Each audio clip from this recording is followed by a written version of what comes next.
kalau terjadi hal-hal yang tidak diinginkan itu tidak panik gitu lah ya. Bisa mengatasi kalau ada kebakaran yang sifatnya ringan. Mungkin kalau kemudian nambah pengetahuan ya, wawasan tentang pemadam kebakaran. Kemudian kita juga nanti ada simulasi tentang tanggap darurat ya kalau terjadi bencana, karena di bencana itu ada bencana mungkin ya, bencana ya seperti ini disosialisasikan, kemudian simulasi, kemudian bencana kalau sudah terjadi, dan ya kita juga kalau ada bencana tidak ada pertolongan atau ada yang kemampuan kita ya, pengetahuan karena sudah ada wawasan kita ini kan sosialisasikan oleh BPBD. Kemudian selanjutnya ada yang ketiga pasca bencana. Pasca bencana kalau sudah terjadi pemulihan bencana. Itu mungkin maksud dan tujuan kami mengadakan simulasi dari BPBD tentang bencana, simulasi bencana dan pemadam kebakaran untuk menambah wawasan, kemudian bisa penanganan bisa hal-hal yang tidak diinginkan, kita bisa sifatnya pertolongan pertama gitulah ya, kita bisa. Ini yang terlibatnya dari mana saja nih Pak? Ini yang melibatkan dari yang pertama mungkin sebagai narasumber yaitu dari pihak BPBD ya, kemudian Damkar, kemudian anggotanya ya dari pegawai Puskesmas ya, Puskesmas Bantar, kemudian tambah ada dari kelurahan dan teman-teman dari ada yang sedang magang ya, mahasiswa IPN. Ini mungkin dari Bapak kegiatan ini keberapa kalinya nih Pak?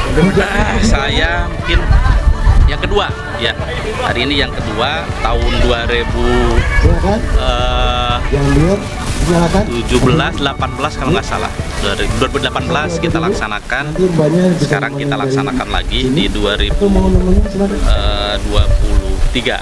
Ini juga salah satu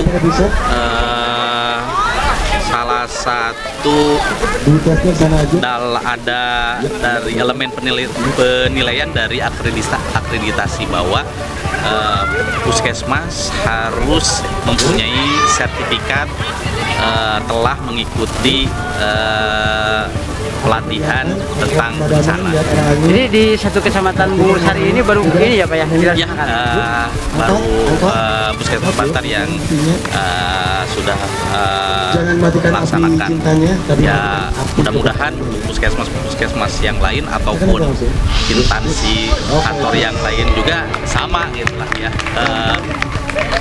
mengadakan simulasi tentang bencana, karena yang namanya karena Kota Tasikmalaya itu adalah salah satu mungkin sarana tadi menurut pemaparan bahwa di Indonesia itu tidak ada yang mungkin semua rawan bencana ya, termasuk Kota Tasikmalaya. Jadi diharapkan semua instansi ya mengadakan simulasi seperti itu.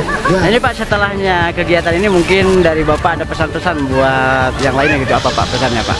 Ya, pesannya seperti itu, kita mengadakan simulasi untuk simulasi mudah-mudahan di kantor di Kecamatan Bungursari ya, Puskesmas maupun kelurahan sama mengikuti simulasi bencana tentang bencana. Kemudian kita juga harus waspada ya, karena yang namanya bencana, baik bencana banjir, longsor ataupun bencana alam itu tidak bisa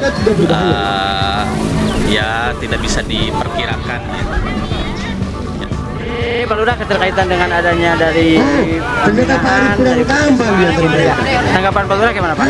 Sangat bagus sekali ini, karena ini sangat penting bahwa pemadaman api dari kita harus menyapa dulu pengetahuan untuk pemadaman api di tiap instansi termasuk kelurahan dan puskesmas.